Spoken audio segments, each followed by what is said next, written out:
The first question. Can you clear this confusion in me? The other day, at discourse you talked about the different ways and paths to God. The Christian feels this, that his is the only way.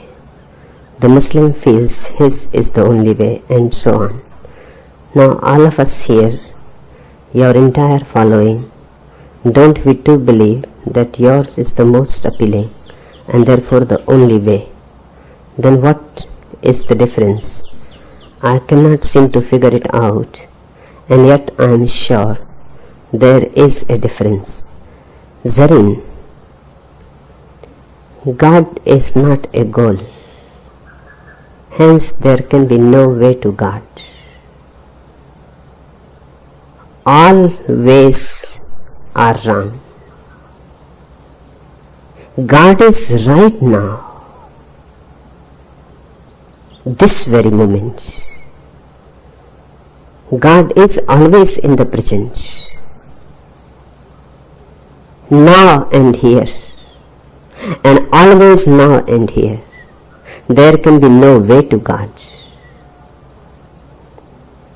The very idea of the way is fallacious. The way means you have postponed. The way leads to tomorrow, and the tomorrow never comes. The way means you have projected into the future. Somewhere else God is, and you have to travel. Then religion becomes a journey. And religion is not a journey. It is already the case. God has not to happen to you. God has happened because you are alive. What is life? Who is breathing in you? And who is conscious in you? God is not to be known. God is the knower. God is not the object that you have to see. God is the seer in you. This is the most fundamental thing I would like you to remember. What I am teaching here is not a way. It is a totally different phenomenon. Hence, I am not creating a religion. I am not creating a sect. I am simply waking you up to the reality of God.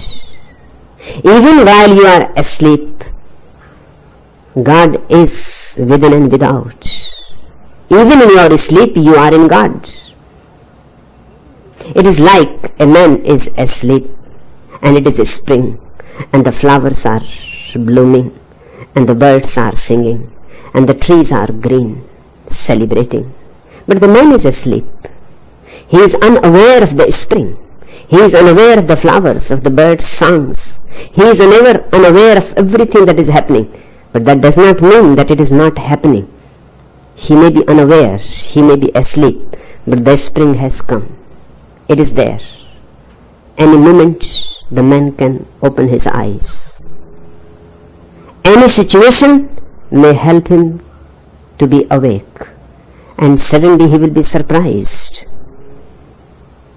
that there was no need to go anywhere. All was already here. That's how it happens when a man really wakes up. Not that one has to travel somewhere. All traveling is dreaming. All pilgrimage is dreaming, desiring. And your so-called religions have made God a goal, and your mind is perfectly satisfied with that. Because mind can exist only if there is a goal. The mind needs a tension. The mind needs a way to remain tense. If there is a goal, then mind can remain desiring, unfulfilled, frustrated, hoping one day to get it. This is how mind can nourish itself. And it can dream about the joys of finding God, and the beauties and the blessings.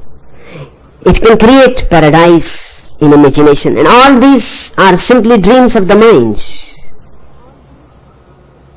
The moment you think of the future, you have slipped out of reality and fallen into the ditch of dreaming. My effort here is to bring you out of your sleep and dreaming. I am not teaching a way, so you cannot claim that my way is the best way. It is not a way at all. You cannot say that this is the only way, because I am saying there is no way at all. I am simply trying to make you alert of that which is already there. It is beating in your heart. It is God beating in your heart. It is pulsating in your being. Every fiber of your body, of your being, is alive. That aliveness is God. God is not a person, but only the presence. Feel it now. If you can ever feel it, you can only feel it now. Now or never. Hence, I don't give any opportunity for your mind. You would like me to say something, how to find God, where to find God, where to go. You will be perfectly happy if I give you ways, goals, far away distant goals. You will be tremendously happy. Why? Because the goal helps you to remain the same as you are. The goal helps you to remain asleep and dreaming. It becomes a new dream, a new desire, a new ambition, how to attain God. It becomes a new ego trip. I am settling your egos because your egos are a kind of cell that surrounds you and keeps you oblivious of the reality. It keeps you encapsulated within yourself, does not allow you to open your eyes and see that is happening. God is this total existence happening. Be silent and know there is nowhere to go. There is nothing to achieve. No ambition has to be fulfilled. God has already decided to be inside you, that's why you are alive. So don't get unnecessarily confused. I am not proposing a way in competition with the Mohammedan and the Christian and the Hindu and the Parsi. What I am saying has nothing to do with Hinduism, Jainism, Buddhism. What I am saying is simply a statement, a naked, bare statement of the fact that you are God, already as you are. Nothing has to be changed at all. Only one thing has to happen, and which is not a change really. Just the other side of you. One side is sleep, another side is awakening. One side of you, one aspect of your coin is sleep, darkness, the night part. The other side is the day part. Just wake up and you will be surprised that there was no need to desire anything. God has already given it to you. He has given Himself. He lives in you. He resides in you. If I can help you to remember this, that's all. That's why you feel the difference, but you cannot figure it out. This is the difference. All religions are ways. All religions are new directions for the ego, new projections, new desires, and sometimes far more dangerous than the ordinary desire is. A man desiring money is not in such a mess as a man who desires God. Because money can be found by desiring. Money can only be found by desiring. And God can never be found by desiring. God can only be found by non-desiring. So miserable is the man, most miserable is the man who desires God. The man who is greedy for money is not in such a great mess. He is far more sinner, because money can be found only if you desire and work hard for it, compete, struggle. If you desire political power, then be madly after it. That is the only way to attain it. It will not come if you go on sitting in your room waiting for it. It will never knock on your door. You can wait for millions of lives. Nobody will come and knock on your door and will say to you that you have been chosen to be the Prime Minister of the country or the President. You will have to fight for it. You will have to be very violent, aggressive. Only then it is possible. But for God, if you go in search, you will miss. The very search will be the cause of your missing. Where are you going? He is inside and you are going outside. All going is going outside. Go to Jerusalem, or Kaaba, or Kasi, or Girnar, or Bodh Gaya. Wherever you will go, it is outside. All going is extrovert. In-going is not a going at all. What is in-going? When you don't go outside, you are in. It is not really a going at all. Not even a single step has to be taken. There is no space inside where you can walk and go in. When it is said go in, it is said only metaphorically. What actually is meant is stop going out. Stop completely. A full point. No more going outside. Then suddenly you are in. Where else you can be when you are not going outside? When you are not going to Kaaba and to Jerusalem and to Kasi, where you will be? You will be simply inside. You will find yourself inside. Your outgoing was preventing you finding yourself. Stop seeking. That is the only way to find God. Stop desiring. That is the only way to find God. I am giving you an insight, not a religion. And you are not my followers. Remember, Zareen, nobody here is my follower.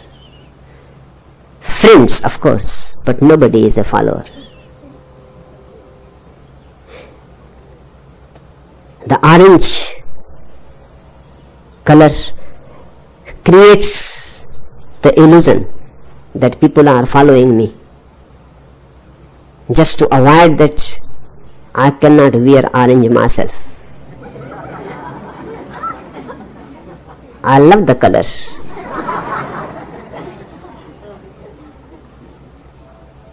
But if I start wearing orange, then it will become a logical proof that you are following me. Certainly, you are not following me. I am a white person, you are orange people. What connection can there be?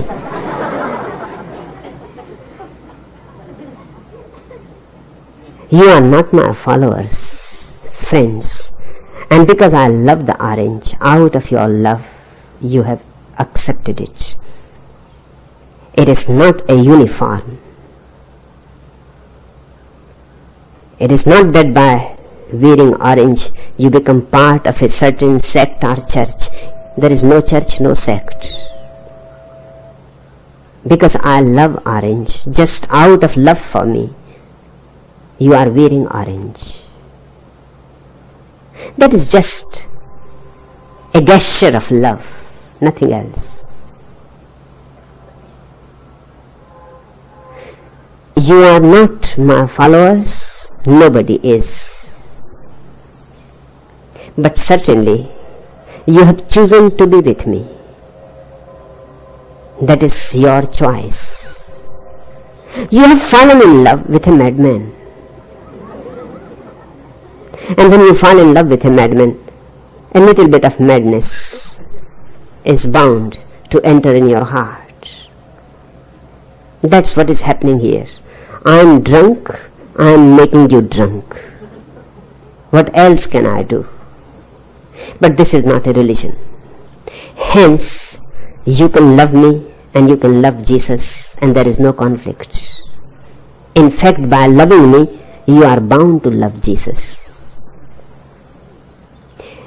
By loving me, you will find for the first time the real taste of Jesus. By being with me, you can love Buddha. In fact, for the first time, you will have an insight what Buddha is. By being with me, in communion with me, you will be in communion with Zarathustra, with Lao Tzu, with Mahavira, with Muhammad. But this is a totally different approach. I have become the door. And when you enter in me, you find all the Buddhas. Because it is like the ocean, you can taste it from anywhere, it is salty. If you taste me, you have tasted all the Buddhas. It is the same taste. You cannot find Muhammad in Quran. And you cannot find Jesus in the Bible. You cannot become really religious by becoming part of a church, Catholic, Protestant. It is impossible. These are the mischievous people who have been creating a very ugly humanity. You can be a Jew only if you hate Jesus. You can be with Moses only if you are not with Jesus. That is a condition. And if you are with Jesus, then you cannot be with Buddha. That's a condition. That's why they go on claiming this is the only way. So even the idea that there are other possible ways drops from your mind. You are conditioned in such a way by every religion that this is the only truth, the truth. And the conditioning becomes so strong, still like, that it becomes impossible for you to think that there can be other ways. Absolutely impossible. Unless you are very intelligent, alert, watchful, unless you look at your conditioning and become a witness, it is impossible. I was born in a Jaina family, and naturally, just as everybody else is conditioned, the conditioning was imposed on me. But I was continuously watchful, continuously alert. Hence, I was not caught by the conditioning. And the conditioning is so subtle, once you are caught in it, you become incapable of thinking, seeing. Anything that goes against your conditioning, you become deaf to it. For example, a Jaina cannot think that Jesus is enlightened. Impossible. His conditioning will not allow him. And his conditioning is very logical in his mind. And you cannot argue with him. He will say Jesus eats meat. How can an enlightened person eat meat? And how you are going to convince him? He has some logic there. Jesus drinks wine. Not only he drinks wine, he turns the whole sea into wine. So the whole world can become drunk. It is a beautiful story. Jesus turning the whole sea into wine.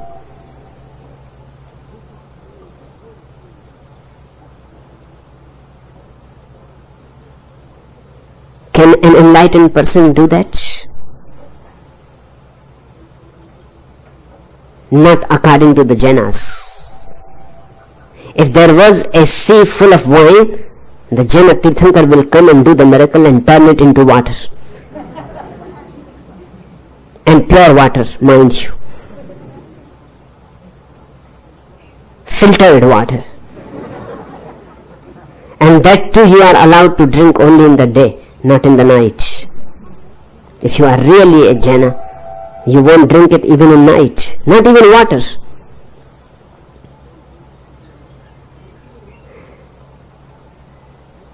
My grandmother would not even allow pour tomatoes in the house because they look like meat. Just the appearance.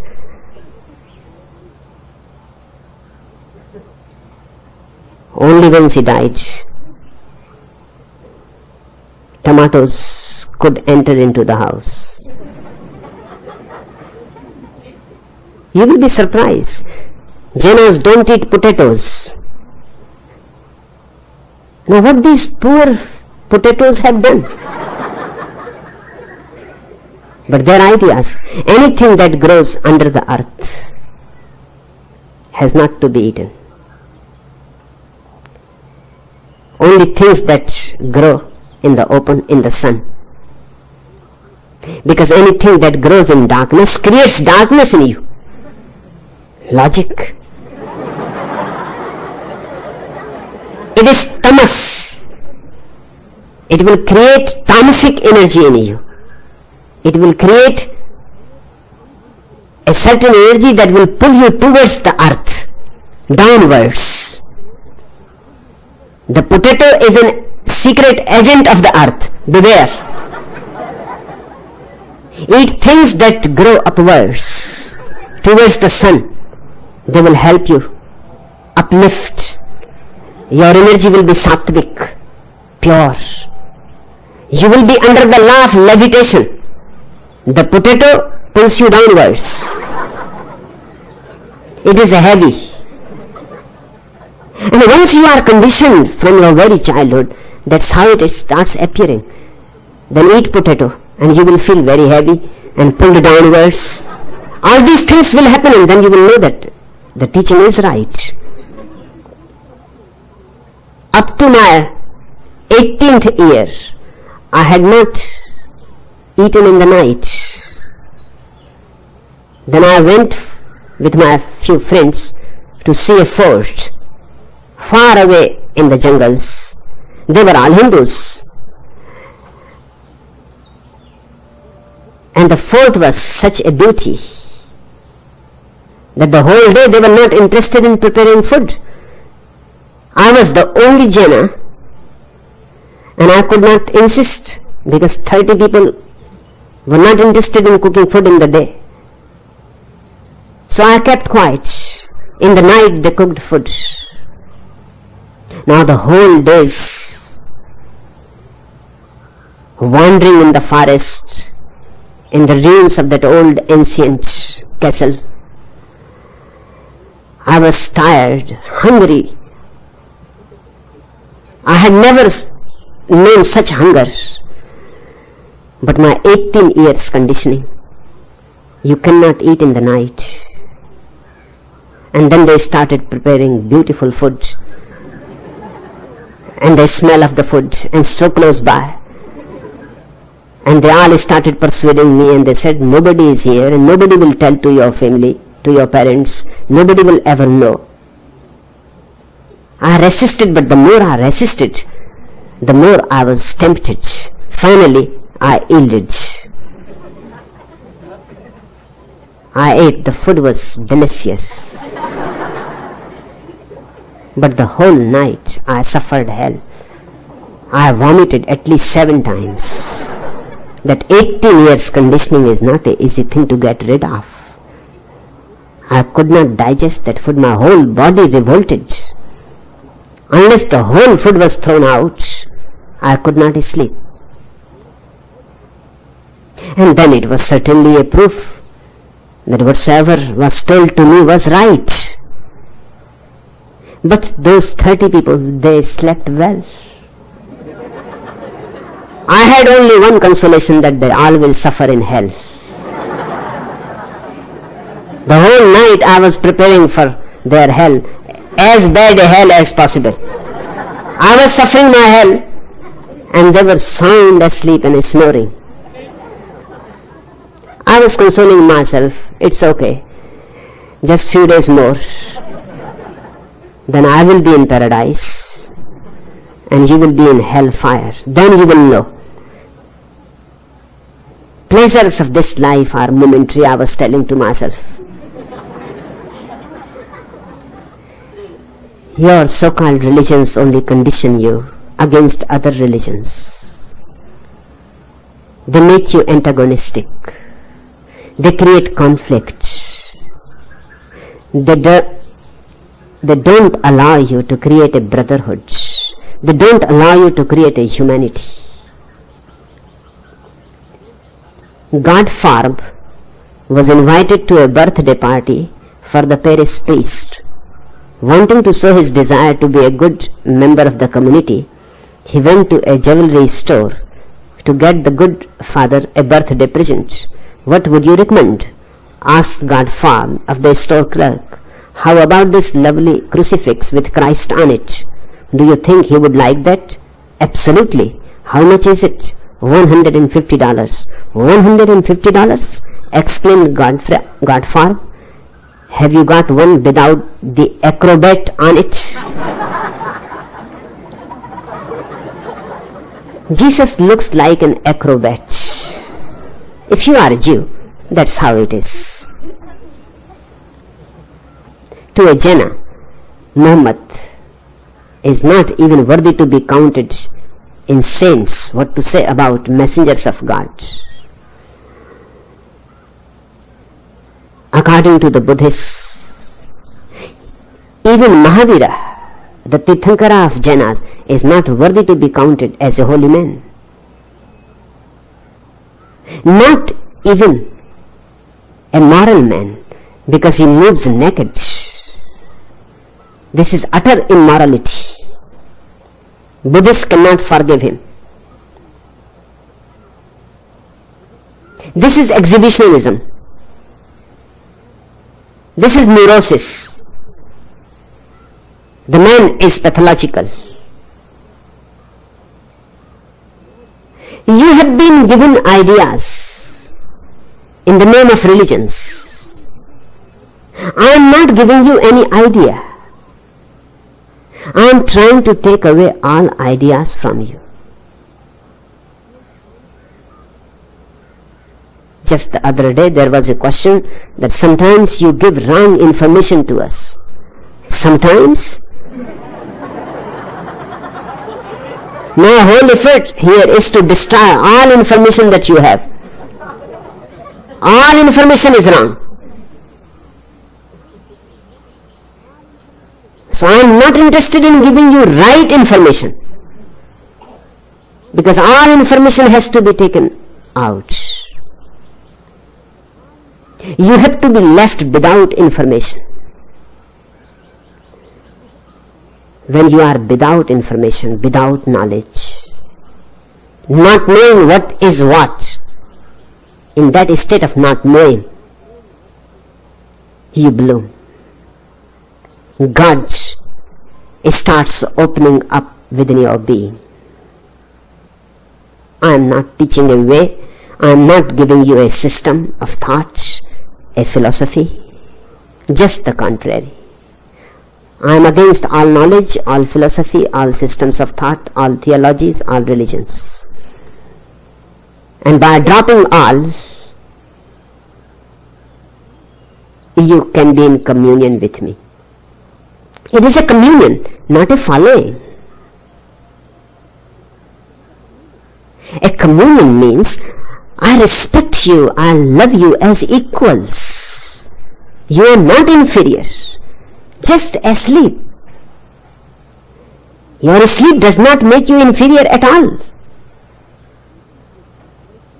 Your sleep simply gives you dreams. In fact, when Buddha became enlightened, somebody asked him, "What have you gained?" He said, "I have not gained anything, but I have lost many things. I have lost my desires, my dreams, my sleep, my anger, my greed, my ambition, my ego. I have lost so many things, and I have gained nothing, not at all. But by losing all those things, I have come home. I have become just myself, a purity, a clarity, a cloudless sky. I am not giving you anything. On the contrary, I am taking away things from you. In fact, if you think in terms of things, you are far superior than me, because you have many more things which I don't have. You have a big ego. I cannot compete with you. You have great greed, possessiveness, jealousy, anger. You have 1,001 things. I am a poor man compared to you. Very poor. Nothing to claim, or only nothing to claim. And if you are courageous enough, you are going to become a nothing yourself sooner or later. I am not teaching a way. I am not giving you a goal. I am taking all ways away, all goes away. The second question: why don't you give to your disciples a certain code of conduct? Is not a moral character necessary for a spiritual life?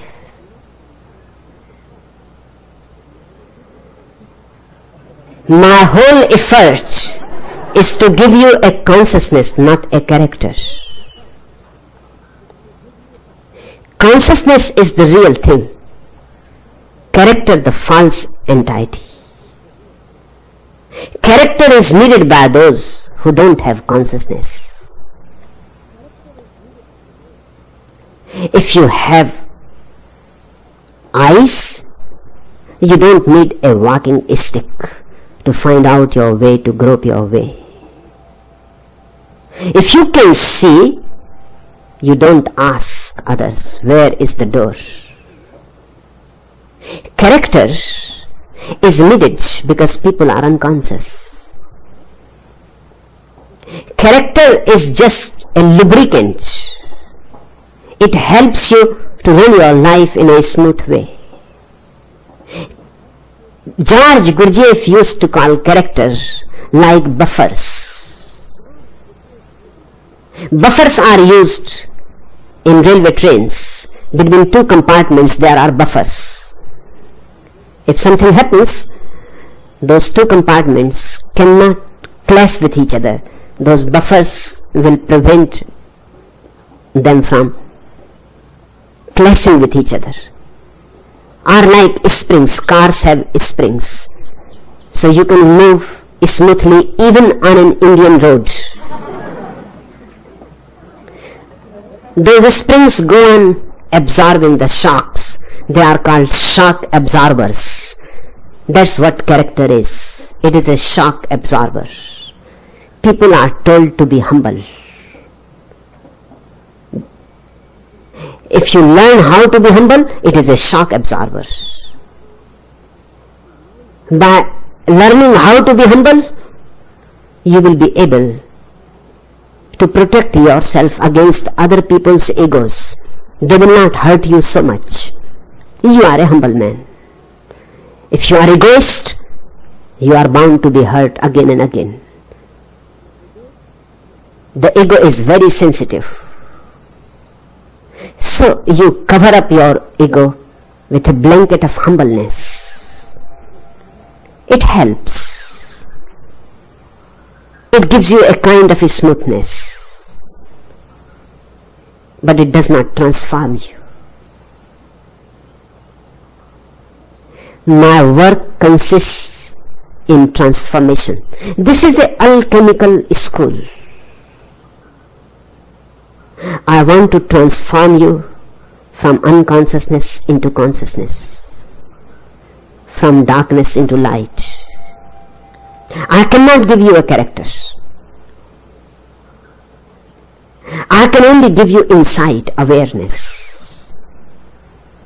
I would like you to live moment to moment, not according to a set pattern given by me or by the society, the church, the state. I would like you to live according to your own small light of awareness, according to your own consciousness. Be responsive to each moment. Character means you have a certain ready-made answer for all the questions of life. So whenever a situation arises, you respond according to the set pattern. Because you respond according to the ready-made answer, it is not a true response, it is only a reaction. The man of character reacts. The man of consciousness responds. He takes the situation in. He reflects the reality as it is. And out of that reflection, he acts. The man of character reacts. The man of consciousness acts. The man of character is mechanical. Robot-like he functions. He has a computer in his mind, full of information. Ask him anything, and a ready-made answer rolls down from his computer. A man of consciousness simply acts in the moment, not out of the past and out of the memory. His response has a beauty, a naturalness, and his response is true to the situation. The man of character always falls short, because life is continuously changing. It is never the same, and your answers are always the same. They never grow. They can't grow. They are dead. You have been told in your childhood a certain thing. It has remained there. You have grown. Life has changed. But that answer that was given by your parents or by your teachers or by your priests is still there. And if something happens, you will function according to that answer which was given 50 years before to you. And in 50 years, so much water has gone down the Ganges. It is a totally different life. Heraclitus says you cannot step in the same river twice. And I say to you, you cannot step in the same river even once. The river is so fast flowing. Character is stagnant. It is a dirty pool of water. Consciousness is a river. That's why I don't give to my people any code of conduct. I give them eyes to see, a consciousness to reflect, a mirror-like being to be able to respond to any situation that arises. I don't give them detailed information, what to do and what not to do. I don't give them 10 commandments. And if you start giving them commandments, then you cannot step at 10. Because life is far more complex. In Buddhist scriptures, there are 33,000 rules for a Buddhist monk. 33,000 rules. every possible situation that may ever arise. They have given a ready-made answer. But how you are going to remember 33,000 rules of conduct? And a man who is cunning enough to remember 33,000 rules of conduct will be clever enough to find out a way always. If he does not want to do a certain thing, he will find out a way. If he wants to do a certain thing, he will find out a way. I have heard about a Christian saint. Somebody hit on his face because just that day in his morning discourse he has said that Jesus says, if somebody slaps you on one cheek, give him the other. And the man wanted to try. So he really hit him hard on one cheek. And the saint was really true to his word. He gave him the other cheek. But that man was also something. He hit even harder on the other cheek. Then he was surprised. The saint jumped on the man, started beating him so hard that the man said, "What are you doing? You are a saint. And just this morning you were saying that if somebody hits you on one cheek, give him the other." He said, "Yes, but I don't have the third cheek." And Jesus stops there. Now I am free. Now I will do what I want to do. Jesus has no more information about it. It happened exactly in Jesus' life also. Once he told the disciple, "Forgive 7 times." The disciple said, "Okay." The way he said "okay," Jesus became suspicious. He said, "I say 77 times." The disciple was a little disturbed, but he said, "Okay." Because numbers don't end on 77.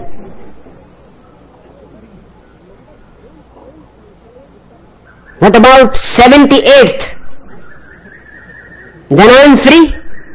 Then I can do what I want to do. How many rules you can make for people? It is stupid, meaningless. That's how people are religious and still they are not religious. They have always found a way to get out of those rules and conducts and commandments. They can always find a way from the back door.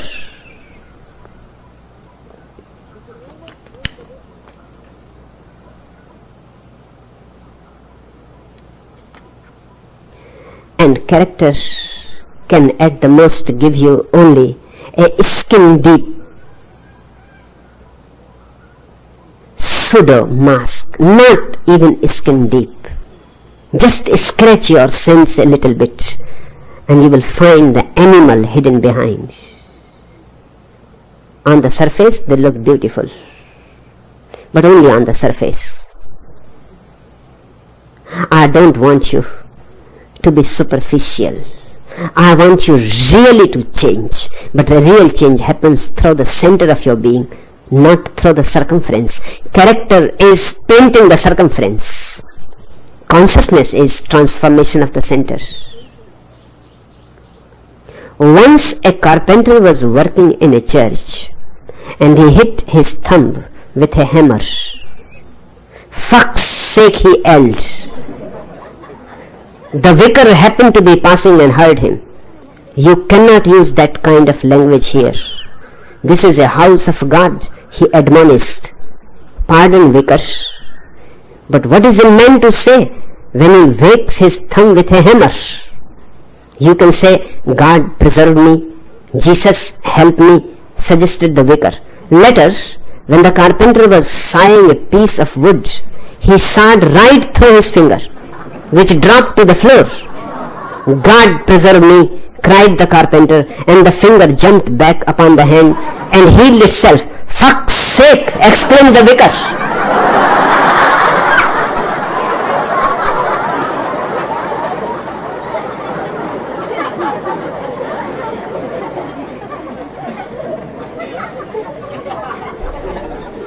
The third question. Once someone asked me the meaning of the Christian God, and I answered spontaneously, love, trust, fear of death. At that time, after years of a well-conditioned outside life and a repressed inner world, love and trust happened to me as an intense inner opening and an overflowing of energy. It happened just when I heard of you and started doing the meditations.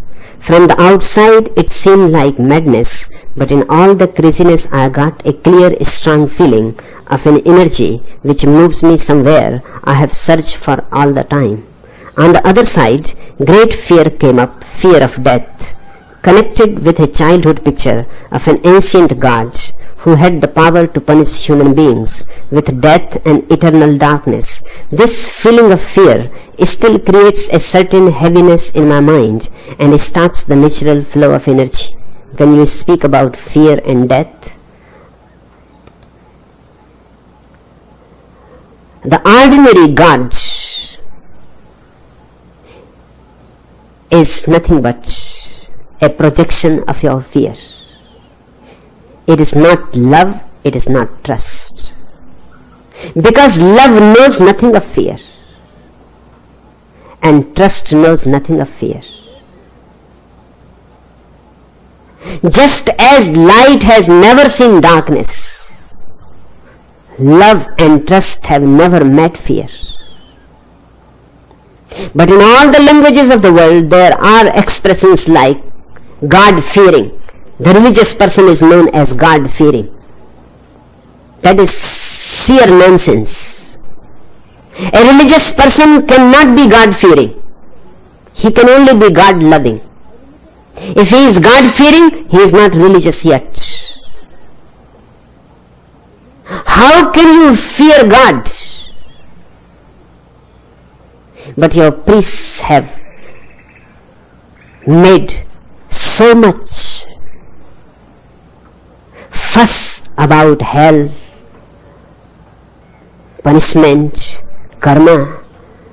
They have made so much fuss about a God who is very angry God. If you disobey him, he will throw you into hellfire and for eternity. It is the priest's work to create fear in you, because once fear is there, you can be exploited. A fearful person will go to the church, to the mass, to the temple, but he is not going to God, he is going to the priest really. And the priest exploits his fear. A really religious person has a totally different approach towards life. It is not of fear. It is of tremendous love. His God comes out of his love. His God is nothing but another name of his total love. His God is another name for his total orgasmic joy with existence. And that's what is happening to you here, being with me, a sannyasin, meditating. Love is arising, trust is arising. But at the same time, you are feeling fear. This fear is totally different. It is not the fear created by the priests, because I don't create any fear in you. And it is not the fear of death either, because you don't know anything about death. How you can be afraid of something you don't know at all? To be afraid, you have to be at least acquainted a little bit. You cannot be afraid of the absolutely unknown, and death is absolute unknown. It is not fear of death either. It is something else, which you have not been yet able to figure it out what it is. It is fear of a dying ego, which appears like death. It is a death in a way, because you are so much identified with the ego, with the idea of I, that when the I starts evaporating, you feel as if you are dying. Obviously, your identification is disappearing. You are passing through an identity crisis. Don't cling to the ego, let it go. Because the death of the ego is not your death. The death of the ego, on the contrary, is your real birth. You are coming closer and closer to the birth, to the real birth.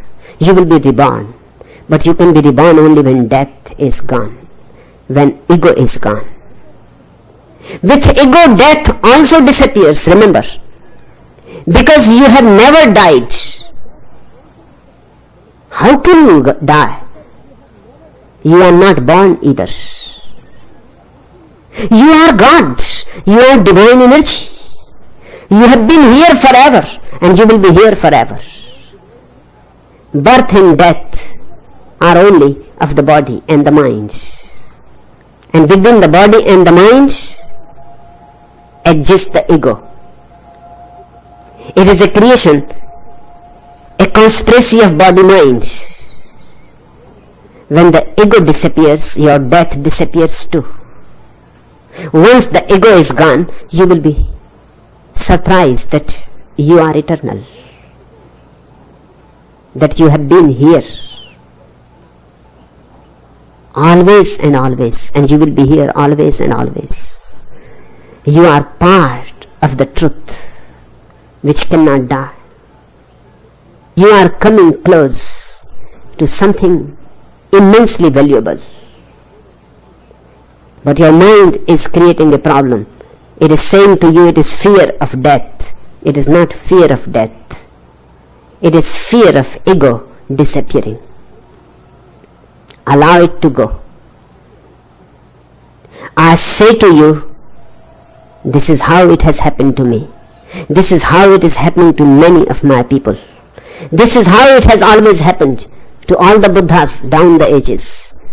The ego dies, but everybody hesitates before the ego dies. We are so much identified with it that the death of the ego appears as if we are dying. You are not dying. It is like when the child is getting ready to be born, 9 months are over in the mother's womb. The child must be feeling a great fear, because this was his life, this 9 months womb life. This is the only life he knows, and he is being thrown out of the womb. He must be feeling like he is being expelled from the Garden of Eden. He clings. He does not want to get out of the womb. He is afraid of the unknown. But nature does not allow him to succeed. He can cling for a few hours and create pain for the mother, because he clings to the womb, and the womb is ready to expel the child because he is ready to go into the wider world. He is now mature enough. There is no need for him to be protected in a womb. And what kind of life one can have in a womb? There is no life at all. 24 hours the child is asleep. He is like in a coma. But still, this is the only life he knows. Hence clinging. Marika, you know only one life, the life of the ego. It is not much of a life. It is only suffering, misery, sleep, dream. But that's the only life you know. A moment comes when one becomes mature through meditation that you have to be expelled out of the ego. That is the second birth. In India we call such a person Dvij, twice born. A Buddha is a Dvij. One birth is from the mother, the physical, the biological birth. Another birth is through the master, the spiritual birth. the religious birth. Feel blessed. You are coming closer to a very vital point, a turning point in your life. Don't cling with the ego. Relax. Let go.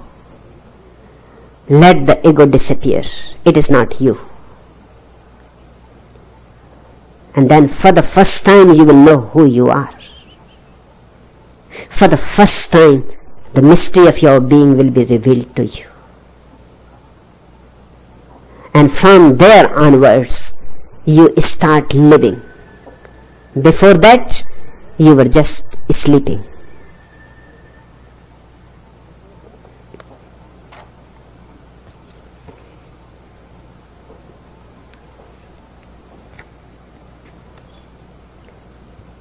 The fourth question: why do you speak a strange kind of English? Although I love it, I don't know English at all. In fact, I don't know any language really. That's why I can go on speaking so easily, unafraid, unworried, undeterred by language, grammar, etc.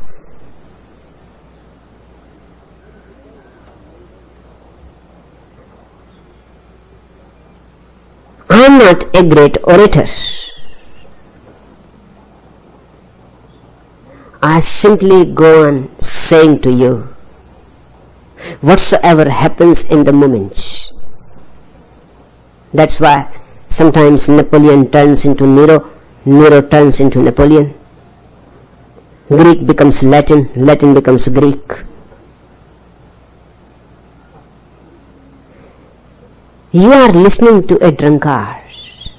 It is a miracle that I can utter few sensible words and you can make some sense out of it.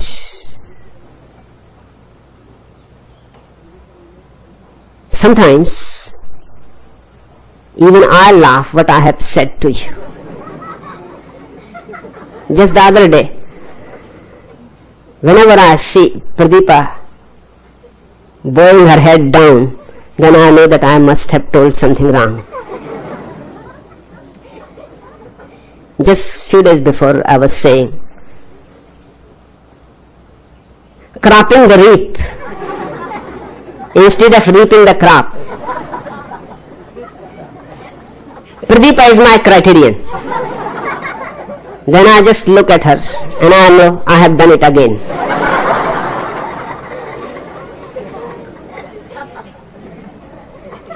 But what more you can expect from someone who is utterly drunk?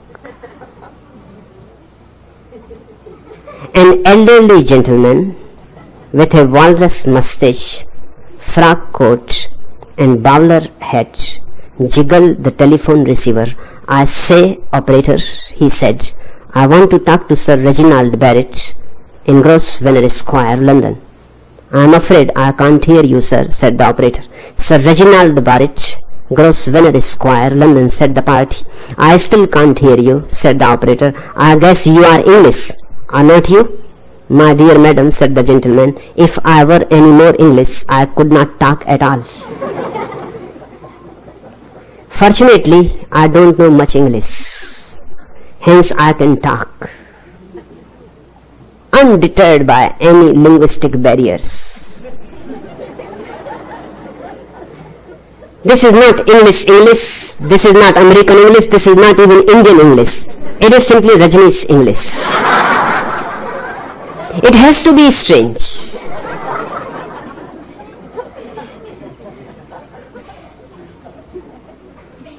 And what about my Italian?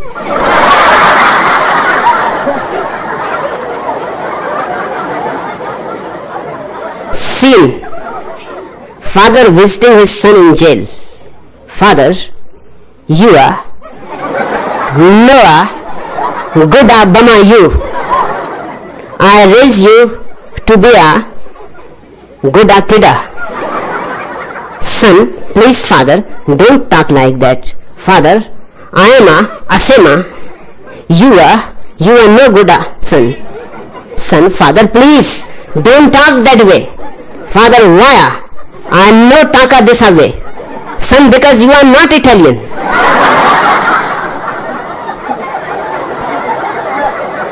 I am neither Italian, nor English, nor Indian, nor Chinese. And I have to talk all these languages. So I go on winging the wrong number.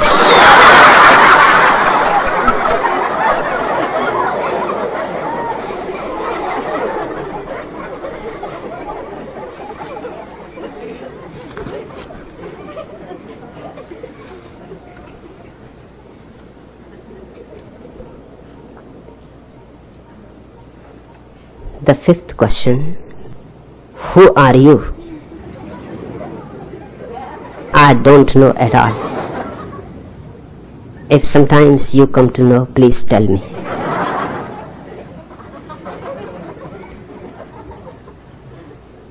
The sixth question, the devil seems to be as popular as Mao Zedong these days. Why? Why is the devil so attractive? The devil is nothing but the other side of God. The religions have been praising God and condemning devil. And devil is the other side of God. The word devil is beautiful. It comes from a Sanskrit root, which means divine. Divine and devil both come from the same root. Deva. In Sanskrit it becomes Devata, gods. The devil and the divine both are the same. But if you repress one part of God, one aspect of his being, sooner or later it is going to assert.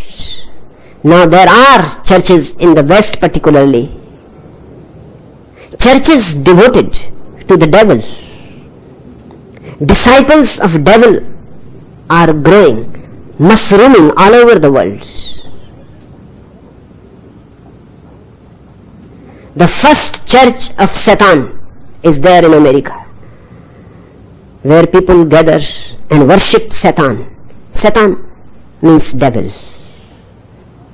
That is Arabic for devil. All kinds of bizarre things are going on in the world. But the reason and the responsibility is of the priests. For centuries they have been repressing God's aspects. You cannot repress anything forever. Sooner or later it will assert. In the East, particularly in India, there is no devil worship at all. It cannot happen because we have accepted it. We have never rejected it. The Indian Trinity, Trimurti, the three faces of God have to be understood.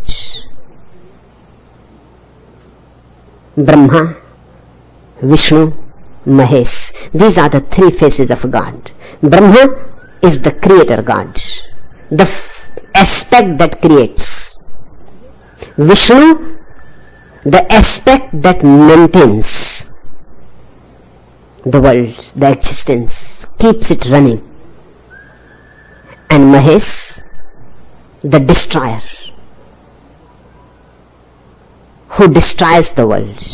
Now Christian cannot conceive Mahesh as God. God has to be always the creator. The Christian concept of God as creator makes it a very limited one. Then whose responsibility it is to destroy things? Because there is destruction too. And no creation is possible without destruction. Creation is possible only through destruction.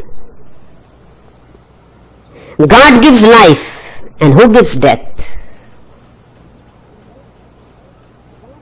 somebody has to be responsible for death too. And God cannot be responsible for death. Christians are so afraid. Their God is partial. The Indian idea of God is more total. From one hand he creates, from another hand he destroys too. He is good and he is bad too. He is light and darkness both, life and death both.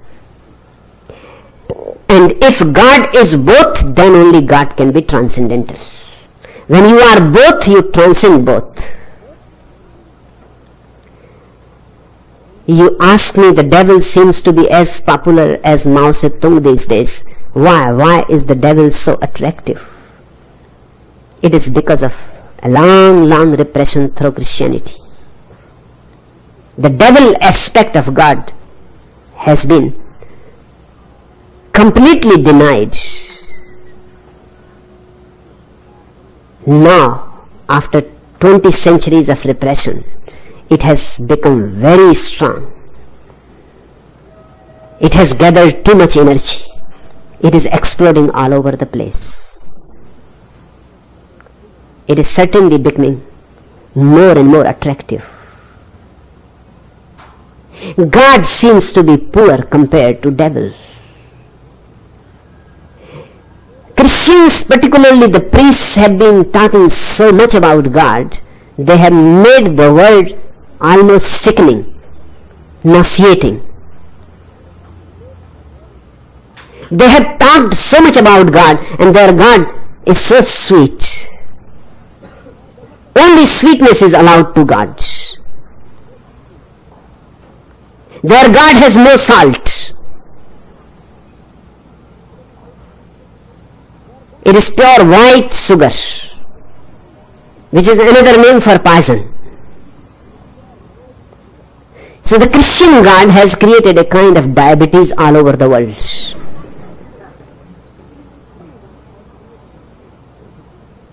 It is false because it is partial, and the other part will take revenge. God has to be accepted in its totality. This whole existence is divine. Don't reject anything. Everything is good in its place. Salt is as much needed as sweet. Even bitterness has its own place, its own joy, its own taste. The thorn on the rose bush has its own function. It is a bodyguard to the rose. It protects the rose. Don't deny it. Don't prune all the thorns, otherwise roses will die. Life exists through polar opposites, and this has been a fallacious step that we have chosen only one pole. God is only positive. Then the negative has to be given to some entity, fictitious entity, the devil. Devil does not exist. There is no hell. All is paradise. Yes, there are two situations. You can fall asleep in the paradise or you can be awake. But there is no hell. I deny hell absolutely. And if there is misery in life, it is part of life. If there is death, it is a process of life. It is a removal of life. It gives you a new body, a new model. The old rotten body is taken away and you are given a fresh new model. Death is not against life, but in the service of life. Even what we know as bad is in service of good.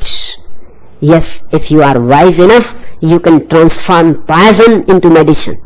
And if you are foolish, even medicine can be dangerous. It can become poison. The West will have to change its idea of God. And the Western idea is no more Western, it has spread all over the world. Christian missionaries have done such mischief. They have drowned all other kinds of religions. Almost half the earth they have changed into Christianity. They have destroyed all variety. They have given a very singular, one-dimensional idea of God to humanity. And their idea of God is very juvenile. It is not even mature. And their idea of God is anthropocentric. It is made in the image of man. And they have been trying hard to make God a great saint. Their whole effort has created this situation. The denied part is ready now to explode. Denial is always dangerous. Repression is dangerous. We have to pay tremendously for it. Accept both the polarities.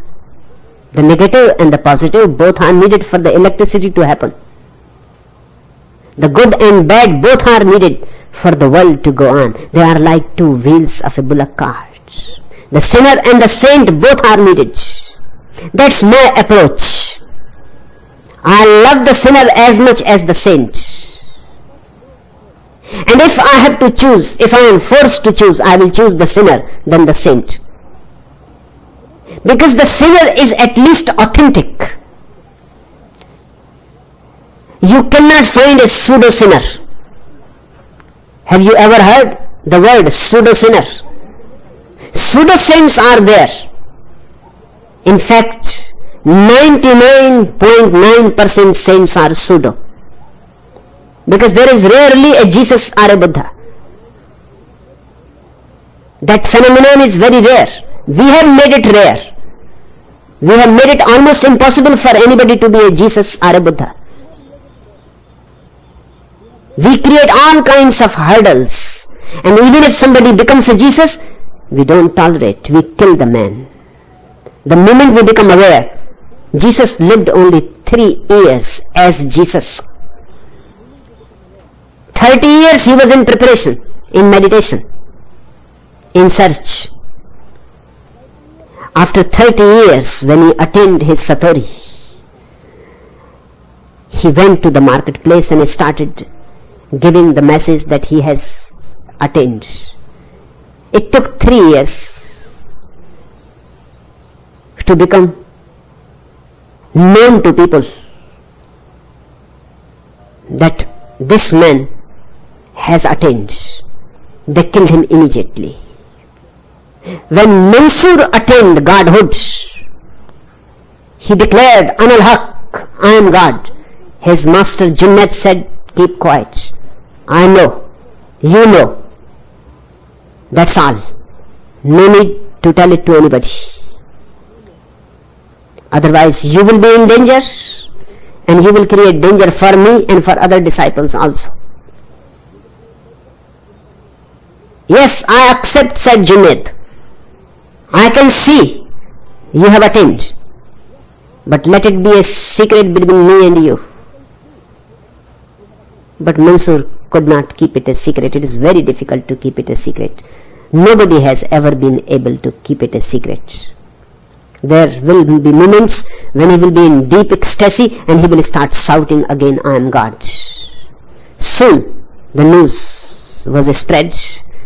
The priests went to the king and they said, this is sacrilegious.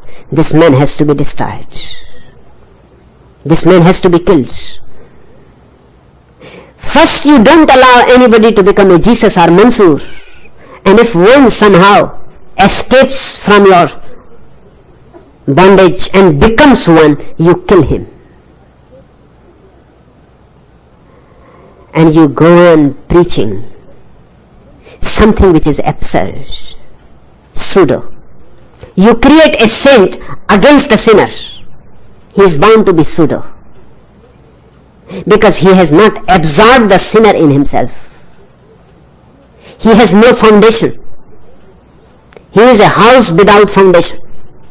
He is a house made on the sins. The sinner becomes the foundation.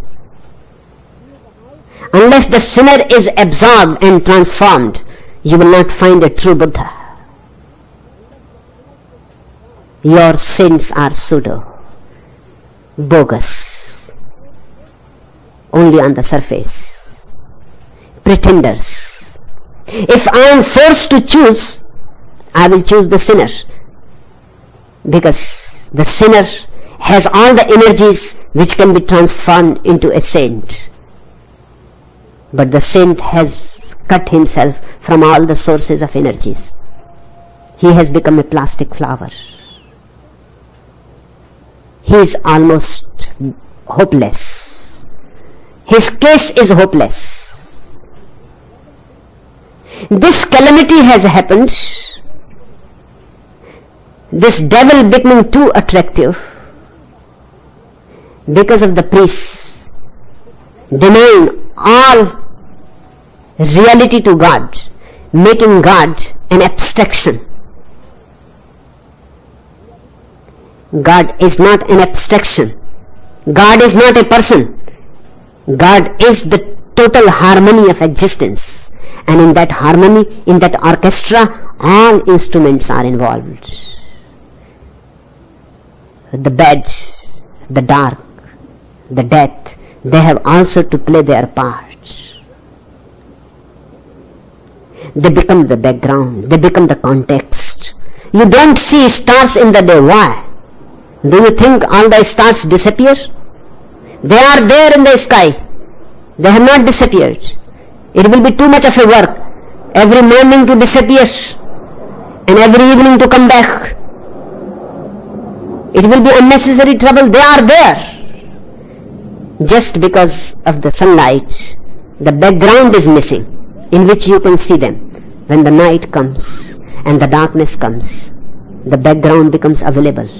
In the dark night, they shine forth. Darkest the night, more shining stars and more stars you will be able to see.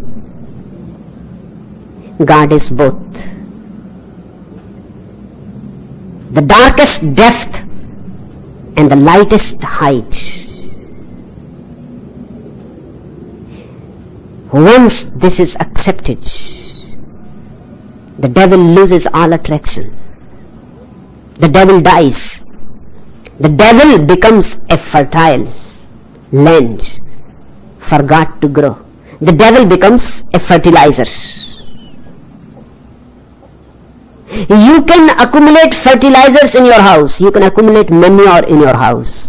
And your house will stink. Spread the manure in the garden. And the same manure will sprout into beautiful flowers. The same manure will release great fragrance. Manure has not to be accumulated in a basement of your house. It has to be spread in the garden, in the open, in the sun. We have been repressing anger, greed, sex, everything that has been thought to be bad in some way. We have been repressing in the basement of our being, in the unconscious. And that's why every human being is stinking. Bring it in the light. Let it become manure. Let it be a fertilizing phenomenon in your life, and you will have great flowers blossoming in you. You will attain to the 1,000 petaled lotus. The last question. Why are you against the Pandits and the learned people? Are not they the experts that are running the world? Have a look at the world. And certainly, they are running the world. That's why the world is in a mess. The knowledgeable people are running the world. And they are the most ignorant people. Knowledgeable about superficial things. And sometimes These knowledgeable people are so ridiculous. Once I was talking on Mahavira, a great scholar, well known all over the world, particularly on Mahavira, came to listen to me. After the discourse, he stood up and he said, I have one question to ask. My question is, Mahavira and Buddha were both contemporaries. Who was elder and who was younger? I have wasted 30 years of research on this project, but I have not been able to come to a clear-cut decision. Few scriptures say Buddha was older and few scriptures say Mahavira was older, and there seems to be no way to decide. I am very much impressed, he said, what you said about Mahavira. Can you throw some light on my problem?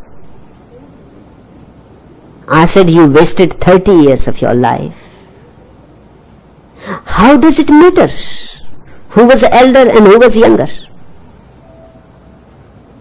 What you are going to do if you come to a clear-cut conclusion? One thing is certain, whosoever was younger or older, you have wasted your life, 30 years. In these 30 years, you would have become a Buddha or a Mahavira. Mahavira became a Mahavira in 12 years meditation. Buddha became a Buddha in 6 years meditation. I said to man that if you had worked on meditation, you would have become Buddha 5 times. 30 years wasted, and Buddha became Buddha in 6 years. You will be a Buddha 5 times more. And don't ask such foolish questions. It doesn't matter. But that's how knowledgeable people are concerned. He was very angry at me. He became very antagonistic to me. He started writing articles against me. Now he is dead. So first he was wasting his life in searching who was elder, Buddha and Mahavira, and then he wasted his life in writing articles against me. The poor man. I really feel sorry for him. The learned people know only the superficial, which has no significance.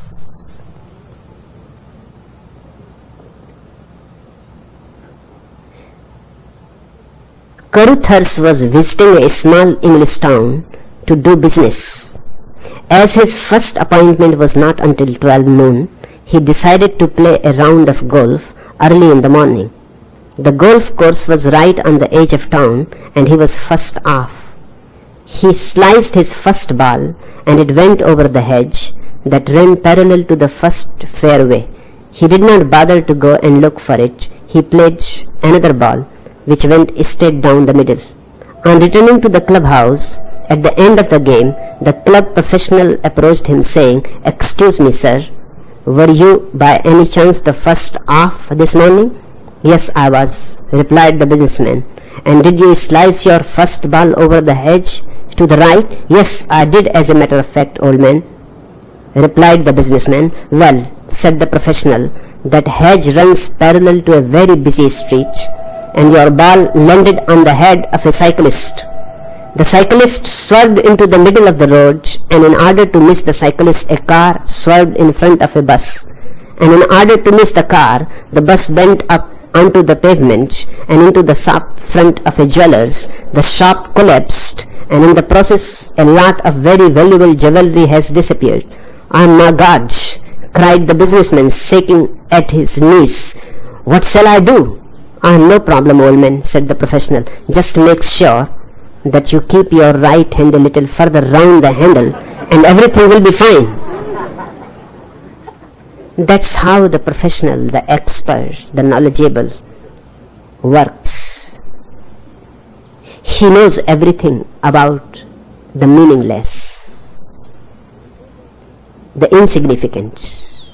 He goes into insignificant details, and he goes on missing the central thing.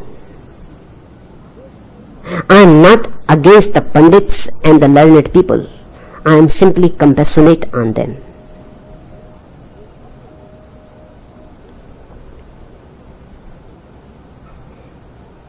Semyonov, a local party secretary, stopped Kaganovich on the street.